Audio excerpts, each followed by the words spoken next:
Sir, as you're well aware, the province, the federal government, they are now getting back into the housing game in a bigger way. Why is it important for Calgary to have a strategy? This is incredibly good news because we haven't had a single penny for new housing construction from the federal or provincial government in over 3 years. And so the fact that both the federal and provincial governments are talking about their responsibility to housing is a really important thing. But we also work with the private and nonprofit sector in Calgary to build, deliver, and manage that affordable housing. So it's been a priority of mine for many years to redraft our housing strategy, to get rid of some of the red tape and some of the bureaucracy and some of the problems we have with the interjurisdictional issues between the federal government, the provincial government, and the city, so that we can just deliver housing, so that people can have a decent place to live. And I'm very pleased with the direction that this report is taking. Now, as the committee heard this morning, 0 units built in the last 3 years, very modest goals of 88 units per year for the next 2 years. Are you confident the city can improve on those numbers? Yeah, I'd like to see those numbers much higher, but 88 is better than 0, and we're starting from a dead stop. So we've got to start doing this. Now, let's remember that those are only units that the city is building.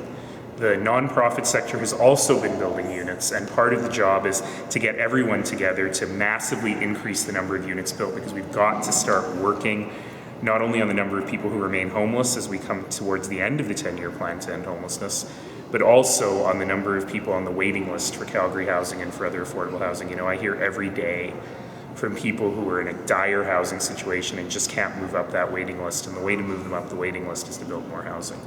It's got to be more than just the city building bricks and mortar, right? You got to, I guess, leverage the dollars and work with other people to build, I guess. Yeah, the good thing about this strategy is it takes a very holistic view. Part of it is just the city getting down to brass tacks and building stuff. The other is, how do we leverage our land positions in various places? How do we work with the private nonprofit sectors to get stuff built? And in the current revisions of the Municipal Government Act, we are finally being proposed to be given a tool that cities around North America have used to great effect. That's inclusionary zoning, and that is requiring a portion of affordable housing in every new project. And that's something I'd really love to see the city move forward on. And I think we did some of that near Chinook Centre in Manchester, a couple of those towers where you've got a mix of market rents and below market rents. Why does that work? Yeah, the data are very clear on this, that you want to be able to integrate affordable housing in a community as best as possible. And one of the best things you can do is have mixed-use developments where the people who are paying the market rent are subsidizing the people who are paying the non-market rent, and you don't require ongoing government subsidy, but also you're creating a community with different kinds of people living together, which is a great thing. Is that a better way to get private sector to build rental units when they'd be looking to build condos? Yes, that's one of the other great things about mixed-use developments, is that there can be a profit motive, so you can actually involve a private sector partner in a public-private partnership. Could you tell us how your office has been inundated with feedback from Calgarians about the tax freeze? I don't know, I haven't been in the office yet. Oh, Do you know? Nobody's contacted us. I think people are generally quite happy.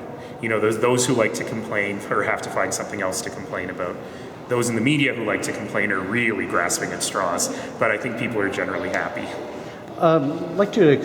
We touched briefly yesterday, the transit fares, the park fees, a better explanation of that. So what they're paying today, they're going to pay an increase next year, but it's the increase they would have paid this year. At the end of 2015, I was able to find some operating surplus money, and I proposed to council that we use that to eliminate the fee increase that was going to happen for 2016. So we did that, but I did it with one-time money, so it was only for 1 year.